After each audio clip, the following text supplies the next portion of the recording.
Welcome back. In the last part of this series on shotguns, I spoke about gauge, chamber length, generally speaking, the typical chokes that can be used, and I discussed in some detail what goes on with lead shot. And today I'm going to talk about steel shot, or more appropriately it should be called iron shot, because it really is iron rather than it's a soft iron which will not abrade modern gun bores. And we'll talk about that a little bit more in depth. Steel shot has rather a nefarious history. It had I remember it had an ugly beginning. Steel shot is the notion of a non-toxic non-lead shot actually is quite a bit older than even people of my age generally figure them to be. The notion of non-toxic non-lead shot goes back to the 30s. Federal was actually experimenting with a magnesium and lead alloy, which when it goes into water, such as a waterfowl marsh, it would disintegrate and turn to dust. Now, that didn't take away the fact that the lead was going in the water, but the way that ducks tend to ingest lead pellets is by, picking them up off the bottom as they're picking up organisms which they eat, puddle ducks for the most part. And also too, in my area we have loons. Now loons are very susceptible to lead poisoning. We have a very serious issue in the state of New Hampshire, and as they do in Maine and many other areas where lead ingestion by loons has really depleted their numbers. So they're at a critical level in many areas of New Hampshire, Maine, and in the northern regions of the country where they exist. But as we're talking about ducks, and I'll say ducks and geese in the same breath. Around about the mid-'60s, when I started doing a lot of shotgunning, when I became more in tune with the fact that my father was out duck hunting and I wanted to join him and things, it became rather evident in a hurry that to my father, who was a duck hunter all his life, he noticed that duck populations had been seriously depleting in the Atlantic flyway. He had been hunting ever since he was a boy, and he could recall when he could go to a duck blind or stand out in the open in a marsh and wait for ducks to pass over, and so-called pass shooting. So he had plenty of duck shooting opportunities in those days, and he said it was not unusual to be able to call in ducks regularly over a set of decoys.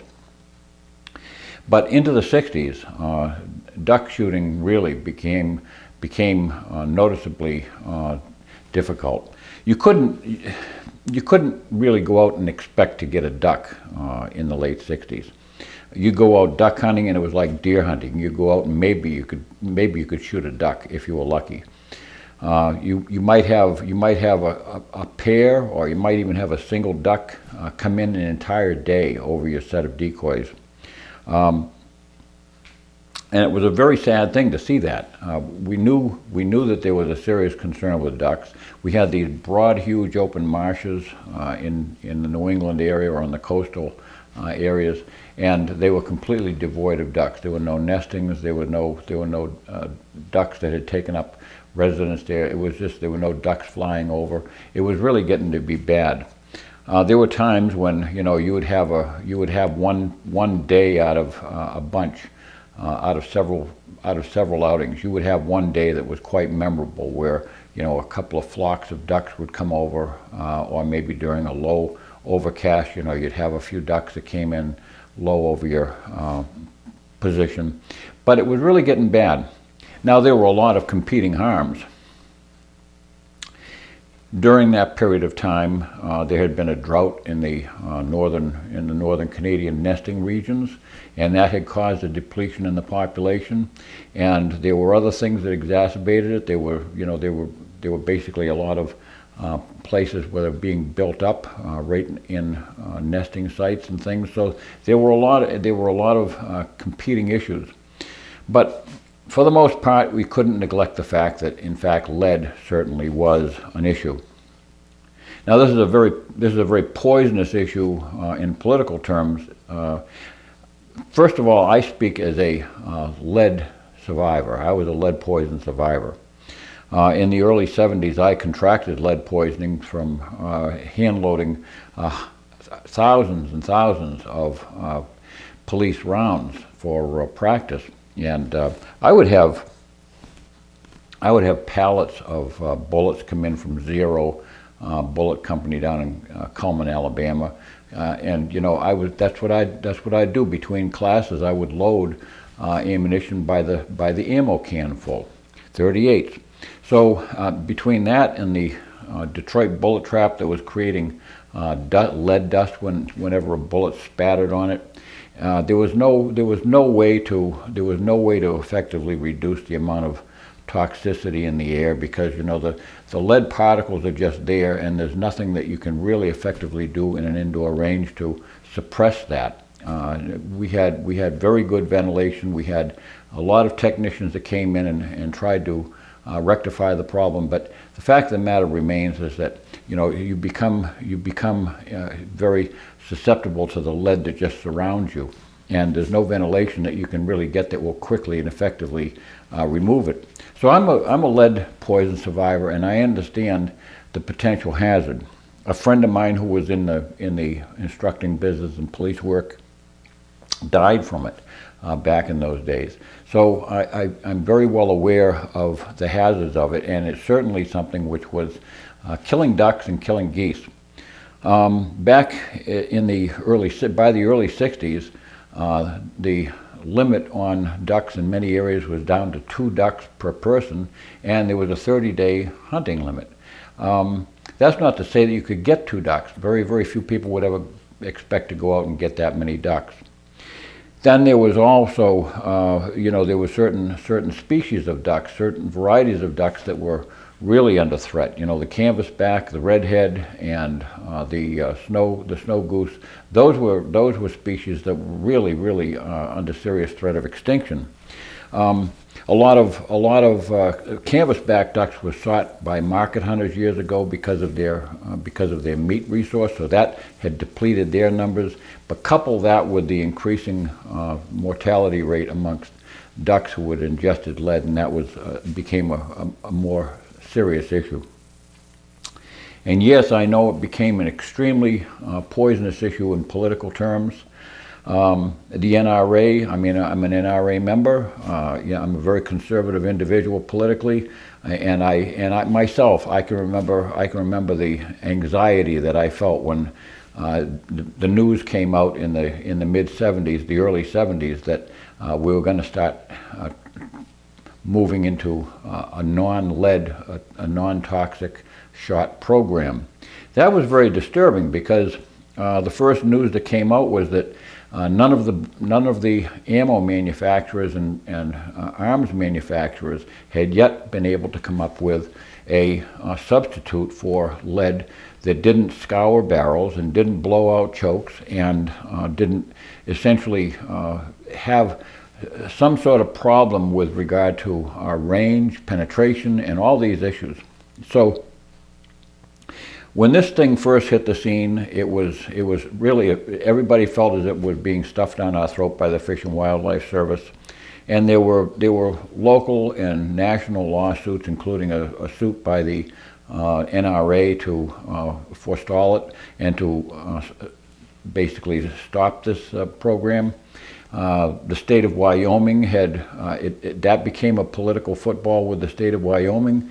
So there was a lot of things going on, and I was very sensitive to it myself. I remember 2 particular gun dealers who were friends of mine who were really angry about it, because what they were basically being told was that all their stock that they had down the basement of ammo was going to become worthless to them as a commodity in the coming months, perhaps in just a few weeks. So they were getting very anxious about it. Several things started happening. the Fish and Wildlife Service had instituted a program. They had projected a program where I believe in 1973 to 73, 74, 75, or there was 3 years in a row that they were going to institute this program to adopt non-toxic shot. But the manufacturers they weren't even ready for it yet. They hadn't adopted a particular ammo that could satisfy the requirements and yet still be safe for the shotguns.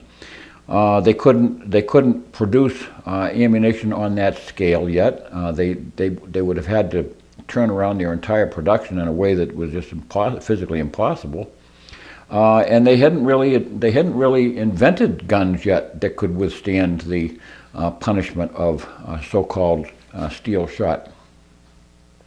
And make no mistake about it, the older shotguns, some that had swaged, I mentioned how some less expensive chokes were nothing more than pressed around the end of the barrel, swaged shotgun chokes. Those were certainly not strong enough to withstand the punishing blow of iron shot, steel shot. And they hadn't yet figured out the correct type of wads. And they were working with a technology which was basically centered around 2 3/4 inch shells. So the industry was full of problems. A lot of people, including myself, just basically gave up on duck hunting.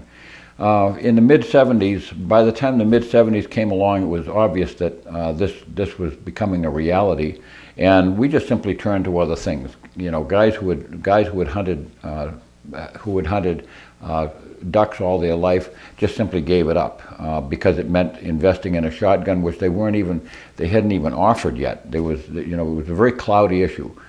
So rather than wait, a lot of people in my age group just simply turned to other things. We weren't a very big voting population.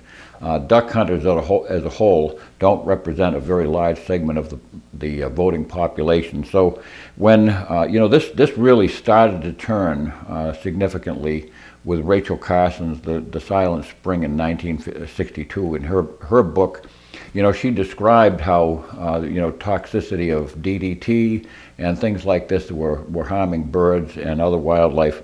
And as politically charged as that is, and as sensitive as I am as a conservative to those issues, especially the anti-gun movement and everything, to try to use any kind of leverage whatsoever against us, I know about that. I'm very, very well aware of it.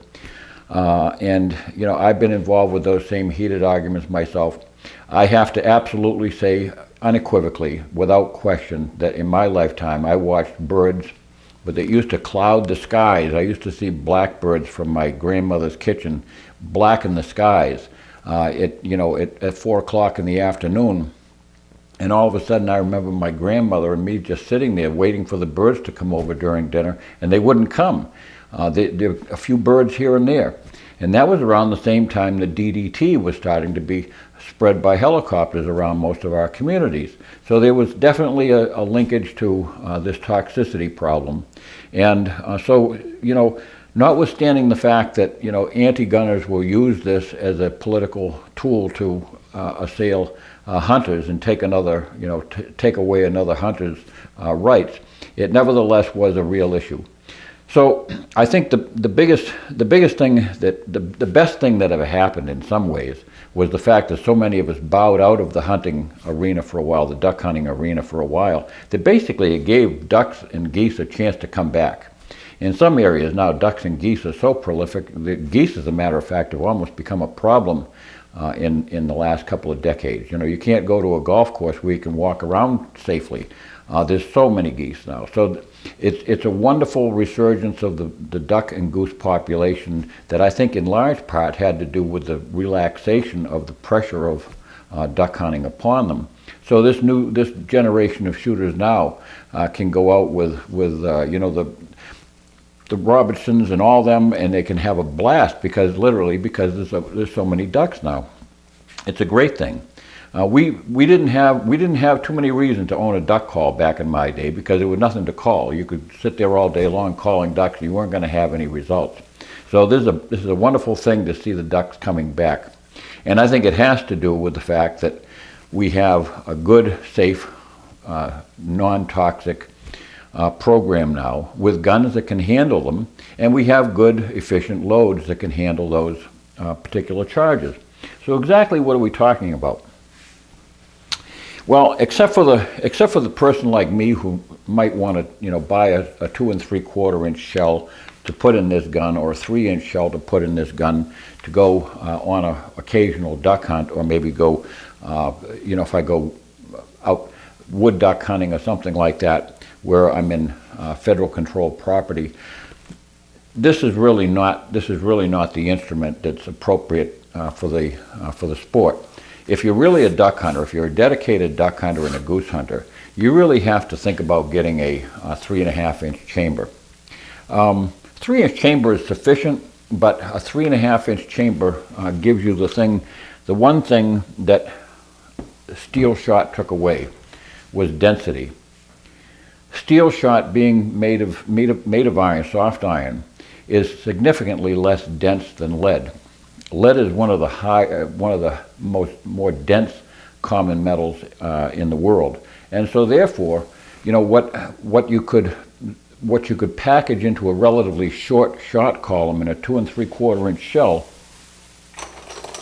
and what would fit into this little package right here. Now I'm showing this is a target shell here, but it's still a 2 3/4 inch shell, and this is the shot column for a 1 ounce of shot. I could actually push this down and make it a 1 1/8 ounce of shot very easily, which I do. That particular situation no longer was sufficient, because the shot column has to be longer in order to accommodate the same weight. So if you wanted to have 1 ounce and 1/8 of shot made of iron or steel, and if you wanted to have 1 ounce and 1/4 or 1 ounce and 3/8 of that material, you're still getting the same exact weight of pellets, but you have a less dense metal. So therefore, you have to have more pellets in the package in order to get out there. Well, you might say, isn't it just giving you more pellets anyway? If you have a 12 gauge shotgun and you can pack in, more pellets with a 3-inch. So what's the loss because you just got more pellets? Well, that's really not the thing, because being less dense, they also don't have the same flight efficiency. So more pellets in the package peel off and basically go by the wayside. Basically they don't make it to the target in an efficient shot string. So not all the pellets.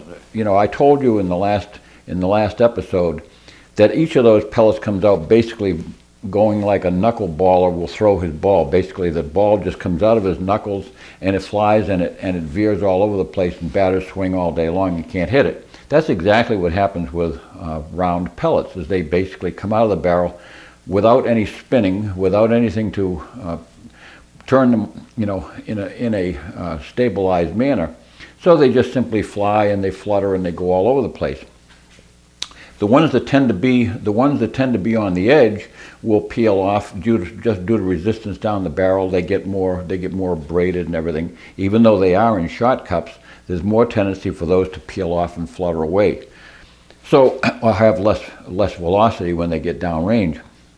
So it's not only a less dense package, but it's also a less efficient package. So you have to have a high pellet count. What's the other aspect with relation to the density? Well, with less density, with less pellet density, now you don't have as much pellet energy, because it's the weight of the individual pellet. A number 2 lead pellet weight is exactly the same size as a number 2 steel pellet, but the weight is different. The lead pellet is much more dense. It's heavier than the same size steel pellet. So this is where you have to increase the size of the pellet in order to help maintain the same relative density, and you also have to, in order to maintain the same energy, you have to drive it faster. Now I told you that lead pellet cartridges, lead shotgun shells, range from a very low in the, the juvenile shell category of 1150 feet per second or so. Standard velocities are low 1200s, and then rising up into the 1300s and 1350, even 1360. Those are not unusual numbers for lead, and that's a dense metal that can drive in deep. But with steel, in order to get even a larger pellet to deliver the same energy, it has to go faster, because it's just not, even though it's you're using a larger pellet than you would use for lead, you still have to add to that formula by increasing speed. By how much is significant. Instead of being up into the 1350s, you're up into the 1550s, 1580s, even into the 1600s with some of your maximum velocity loads. So it's a good 250 to 300 feet per second faster. So you have to augment both. You have to augment the speed, and you have to augment the size of the pellet. So what was up to that time, the standard rule was number 4s for ducks and number 2s for geese. Now became more like number 2s for ducks and BBs for geese. So it moved it up the scale one notch, and it also required that instead of, guys used to go out and feel very comfortable with 1 1/4 ounce and 1 3/8 ounce loads of high velocity 12 gauge shells with their lead shot. Now, in order to get the velocities that are required to get the same energy and penetration with the steel shot, you have to jump way up another 250 feet per second with that much larger size pellet, which means that you have a reduced pellet count. So you have to have a greatly expanded shot column. So this is why a 3.5 inch shell is really the only way to go if you're a dedicated duck hunter. Don't think that a 3.5 inch shell is more powerful. That has nothing to do with it. It has to do with maintaining essentially the same power that the old timers used to get out of their 2 3/4 inch shells. The steel shot that we have today is really not any better. In some cases, it's still trying to penetrate as deeply as the old lead shot did. So we have to think fresh. Now, for those of you who have never, you were millennialists, and you're not of my era, it's all the same thing to you anyway, and you didn't have to redo things. You didn't have to re-edit everything that you knew, like I did. But you do have to understand that it's no longer really viable to have a one gun for all situations. Most guys really didn't anyway. Most guys who were dedicated duck hunters had a duck gun that they didn't mind getting messed up in the marsh and rusty and things like that in their duck blind with the salt water, and then they would have the nice bird gun for taking a field, for partridge and for quail. So nothing has really changed in that regard. One of the great improvements is the fact that we now have coatings on our guns, that various types of coatings that will prevent this terrible rusting problem that used to happen. I'd buy a brand new shotgun, and no matter what I did, by the time I got home, just a couple of hours later from the marsh, I already had pitting started from that salt water. That's a terrible scourge on a good gun. So we do have these things now with the camo coatings and all that.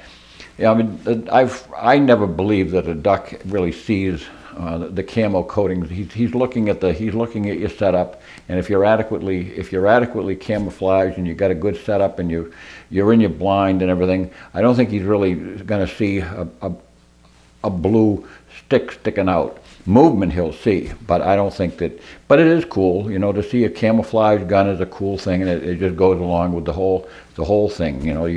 I got my camouflage slippers on right now, so it's just I'm not against camo, but all those things have been a great improvement. I will warn you, never under any circumstances use steel shot with older shotguns that are not rated for steel shot. Steel shot, regardless of what the manufacturers used to say. They used to say, "Oh, don't worry about it," because they were trying to sell something which wasn't selling. They were saying, "Well, no, you can use it with your older guns." No, you can't. Unless that gun is rated for it, you're going to blow out your chokes. And unless your barrel is rated for it, the steel is rated for it, it's gonna scour your barrel. And if you've got a good shotgun, you don't want to be taking out some nice Perazzi or something like that and start shooting it that was made back in the 60s or 70s. It's just going to ruin it. So save those guns, or have them modified for, you can sometimes, if you've got some old nice 32-inch barrel gun that you used to use for duck hunting, it may have enough thickness in the steel to cut it back, to have it cut back by a choke company, and have a screw-in choke installed, and you have a nice gun for bird hunting. So there's always possibilities, but don't try to take out that nice fine old double or over and under that Browning that you used to use for duck hunting, and try to use it now for steel shot. You're gonna ruin it really quickly. So that's all there is to that. I'll just show you. Here's an idea. Now I never used steel shot, and I never had any interest in going out. It came along. The problem came along about the same time that I was getting into fixing up this old house and so many other things that were occupying my spare time. I really just didn't have time to get out in the marsh. So it was one of those things that was kind of a complementary problem.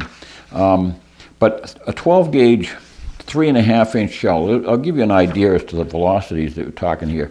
Now, it's always important to remember that, as I said in the last video, if you want penetration, you have to have velocity. You don't want to cut back on velocity just for the sake of payload. So that's sometimes that's been a problem with guys. They, even when they had a 2 3/4 inch gun, they opted out for a magnum load, say a 2 3/4 inch 1.5 ounce magnum load rather than 1 3/8 inch heavy field load.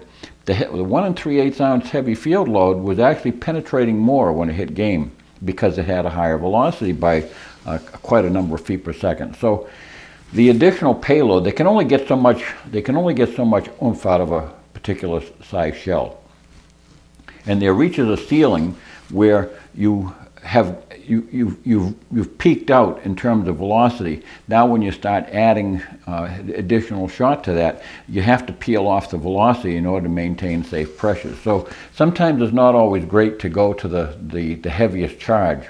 Sometimes it's the charge that's just below the heaviest charge that gives you the best combination of high velocity and sufficient payload for the work at hand. And trust me, the manufacturers worked with this very, very hard over the years. They were working really with their own blackboards. They weren't sharing information. So Remington and Federal and Winchester, all these companies were working with the problem, starting from scratch, and they weren't sharing information. So they came about the tackling of the issues in different ways. But at this point now, it's all pretty well set, and they have it very well under control. By the end of the 90s, the Canadian provinces had all gone to steel shot too. So universally, everybody's doing it. Well, for instance, if you've got say a Federal plastic case, we'll just say a Federal plastic case, a 3.5-inch 12 gauge. In this particular hand loading book here, you can get velocities of up to 1,580 feet per second with a 1 1/4 ounce load. So you want to maintain your velocity and balance things as well as you can. So when you're looking at the shells on the shelves, take a look at the velocities and get the velocities as high as you can if you're out duck hunting and goose hunting. Now you can, especially if you're over decoys, decoys, you can put your setup, if you're in tidal waters like I have, tidal waters can present a little bit of an extra, challenge, because, you set the decoys in close when it's high tide, or, the tide is up when you wade out there and you put your setup, and then 4 hours later, the tide has run out of the bay, and the next thing, the decoys are all sitting on the mud and they're worthless, so you might as well just, shuck oysters and have lunch. And that's the way that goes. But if you're in waters which are not controlled by coastal, tides, now you can basically, you set up close to yourself, and you can be within 20 or 30 yards of your setup, and as the ducks come flaring in, you don't need to have a lot of payload. You basically just want to have some velocity to drive those pellets in deeply. So I hope I've settled some of the issues with regard to what steel shot is and how it's used. If you decide to hand load it, this is, again, I'll mention, this is give this Lyman book a plug. I love their series of books. In all ways, their books are fabulous for different things. But this also entertains two other types of non-toxic shot called heavy shot, HEVI, which is very, very expensive, and bismuth shot, which is also a very expensive shot, which is used for different applications. Now, bismuth shot is not quite as dense as lead. But it's a non-toxic shot, and it's a great thing to use where you might, you might want to use a few shots in the course of a year, for bird hunting in restricted areas. Heavy shot is a non-toxic shot that's actually more effective. It has deeper driving capabilities than lead. It's harder than lead. So that being the case, but there are other options out there for those of you who are interested, but those are very expensive options. I enjoy all types of shotguns, but I can tell you that when you start getting into steel shot with the magnificent velocities that you have to drive those big payloads of shot at, when you have to get an ounce and a quarter of shot, or an ounce and an ounce and 3/8 of shot or something, up to those fabulous velocities of 1,500 feet per second plus, that takes some doing, and it requires a very heavy charge of relatively slow burning powder, which means a lot of recoil. So it's always strongly recommended. I always recommend, as a rule, that you consider carefully a auto-loading shotgun for that reason. And it gives you an additional timing factor with the action cycling.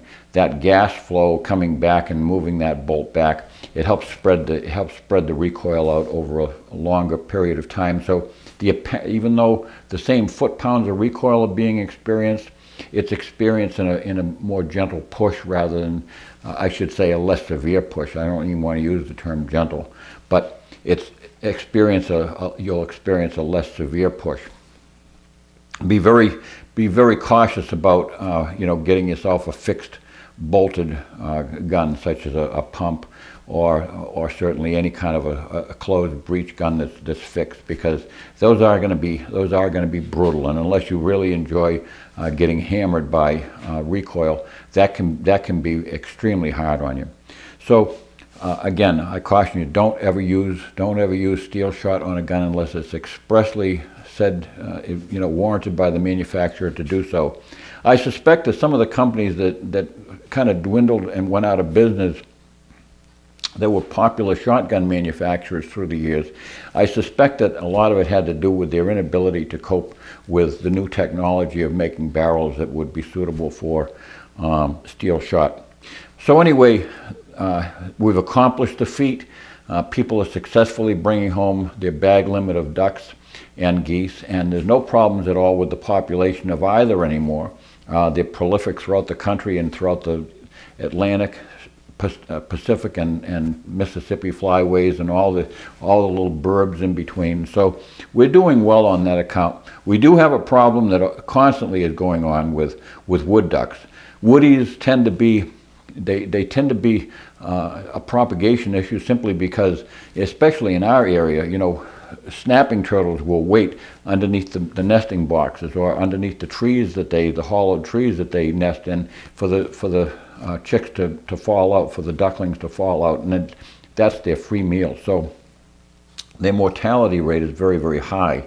So in fact, our duck season, and I think the duck season in many areas of the country, is set with regard to the migration of wood duck populations to help protect them. And they're such a beautiful bird. I had a wood duck that was up in our house for many, many years that my dad had taken back in the early 50s. It was gorgeous. So we have a very good duck and goose population right now throughout the country. I want you to get out and enjoy it. You probably won't see me out there, but get out and enjoy it. Get yourself a really good shotgun that can handle the payload.